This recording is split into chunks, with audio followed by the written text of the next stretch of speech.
Hi guys and welcome to Sister's Kitchen. Today we're going to be making a basic Osaka inspired okonomiyaki. So if you're ready, let's get started. You will need Chinese cabbage, spring onion, bacon, flour, soy sauce, peanut oil, Sriracha, Kewpie Mayo, Bonito flakes, 7 spices, various knives and spatulas, something to measure water in, a timer, a plastic bowl, tomato ketchup, Worcestershire sauce, honey, eggs, and a pan with a lid. So first we're going to start with our eggs, and I do however many eggs per people eating the okonomiyaki, so in this case 2. And we're just going to whisk that up first. Then we add a half a teaspoon of soy sauce,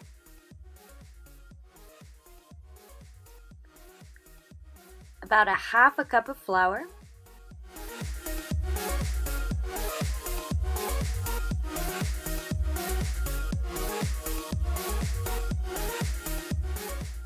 and then we're just going to add a little bit of water to make sure that our batter is a little bit gooey for when we add the cabbage in later. So now for our veggies, we're going to start with the spring onion and just peel the outer bit off. I like to add spring onion into my batter because I feel like it gives it a little oniony taste that is sort of missing when you just use cabbage.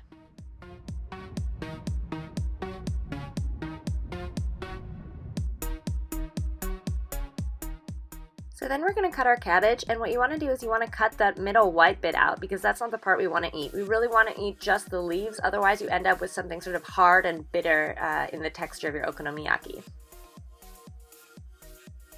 Now you can chop your cabbage however finely or chunkily as you want. I like to make it a bit more fine, but that's totally up to you.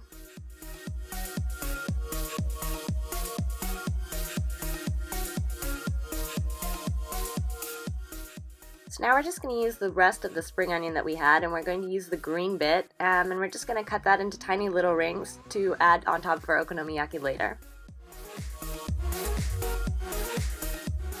So this is how I make okonomiyaki sauce. You can buy it, but you can also make it really easily yourself. So that's 2 tablespoons of tomato ketchup, a tablespoon of Worcestershire sauce, which I still can't pronounce properly, and about a tablespoon of honey. Now just remember, you can tweak this sauce as you go along, so make it your own, make it something that you like, but this is just a really easy version of this that you can make at home. So now that we're ready to cook, we're just going to put a little bit of peanut oil in our pan, and we're going to cover the pan completely and turn it on to a high flame just to make sure that it gets hot. Once our pan is hot and ready to go, we can move our batter into the pan, and you're going to want to flatten it and make sure that it's all roughly the same thickness, otherwise you're going to have trouble flipping it later. At this point, I add bacon to one side. Now you don't have to add bacon, you can make it vegetarian if you want. I just like the added extra saltiness and sort of crispiness on the bottom. So now that we've prepared our okonomiyaki, we're going to turn it on for 5 minutes with the lid on at about medium heat.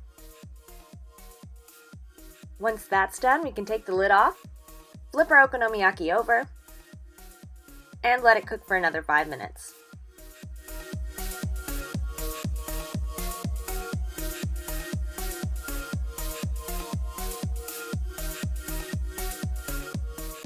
So now we're just going to dress our okonomiyaki, and I like to start with the okonomiyaki sauce that we made as sort of a base. And I like to be very careful to get it sort of on the crevices all the way on the outside. So now I'm going to add some Togarashi powder. That's completely optional. I just like the extra spiciness of it. And some Bonito flakes for a little bit of a fishy flavor and a little bit of umami.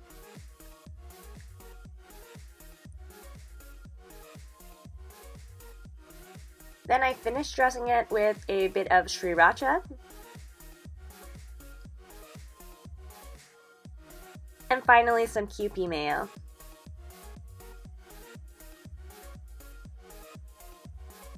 So now we're just going to put this little bit of spring onion just to make it look extra pretty.